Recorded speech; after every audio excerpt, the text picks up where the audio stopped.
get it, folks. I have it. It's terrific. Yvonne is also a writer, producer, and lecturer on science fiction and literature, and author of The Last Conversation.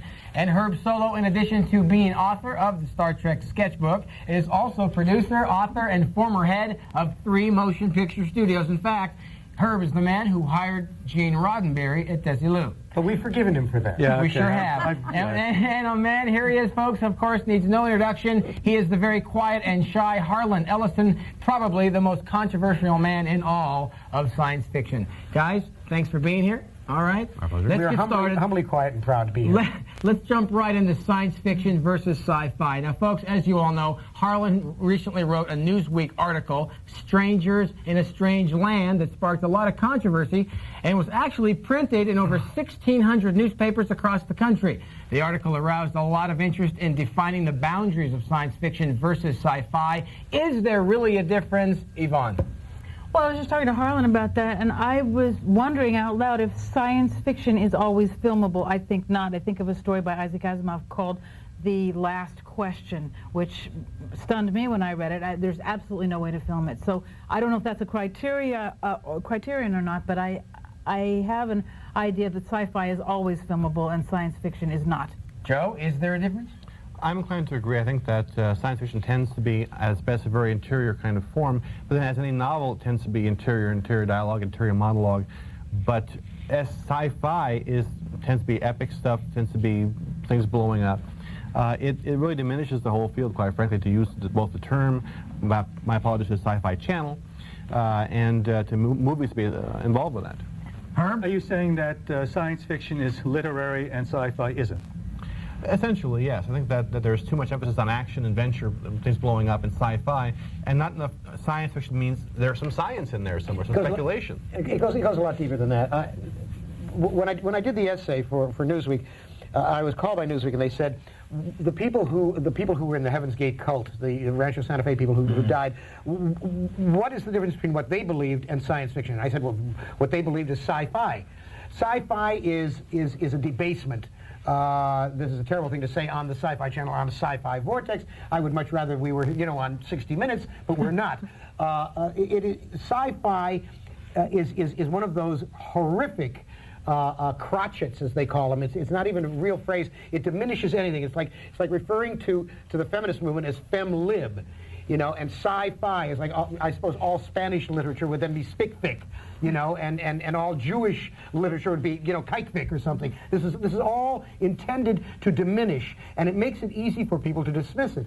What sci-fi do you really think that people went out of their way to say they're going to demean science fiction by calling it sci-fi? They don't know. Or they also say hi-fi, and they also, it's a way of saying, it's a bad pun from a bad punster, and we both know who he was. But that's not the point. When you are able to do that, when you're able to diminish something, you don't actively have to go after it. It already becomes laughable. When people start thinking that Independence Day is science fiction, and they've never read a novel by A.E. Van Vogt, or they've never read a novel by Kate Wilhelm, then what we have is a bastardized form. When they read Star Trek novels, and they think this is writing, we lose from the pool of literature. We have an ever more increasingly illiterate population, and I think this sci-fi crap is what helps that along. It keeps people stupid. I can't tell you how many times I've been in a room with a network or studio executive and been arguing a plot point, and they said, it's sci-fi, it doesn't have to make sense. We can make whatever we want to make. How do you feel when they say that? Well, that's ridiculous. They try and apply a different set of rules to science fiction. Say, well, it doesn't matter. It doesn't be logical at all. It does, and the fault is theirs for not seeing that. Herb, are there a different set of rules for science fiction? I used to sit with a particular writer-producer whom Harlan and I and Yvonne and probably Joe knows very well, since departed, who used to devise ideas for the series by saying, let's see, now we have this alien with 3 eyes. Suppose we do a 4th eye. Or what about 2 left hands? And I'd say, no, Gene, that really, that's not an idea. That's not an idea. That's like, let's take another gimmick and make it look different. But that's not developing a character. I think that's what's happening today, and that's what is sci-fi. Yeah. Harlan, talk about some of those different rules for sci-fi as you see it. Okay, here's a science fiction idea. It's Alfred Bester's The Demolished Man, one of the great books of the 20th century, and it has a very simple simple proposition. It says, if everyone in a society were telepathic, if everybody could read minds, how could you commit a murder and get away with it? And it examines all of the ramifications of mind-to-mind communication in an orderly setting. It's a brilliant piece of work. Or you take the Philip K. Dick's "Do Androids Dream of Electric Sheep," which was made into Blade Runner. Basically, what it says is, what is the nature of humanity? How do we hurt? Where do we get our strength from?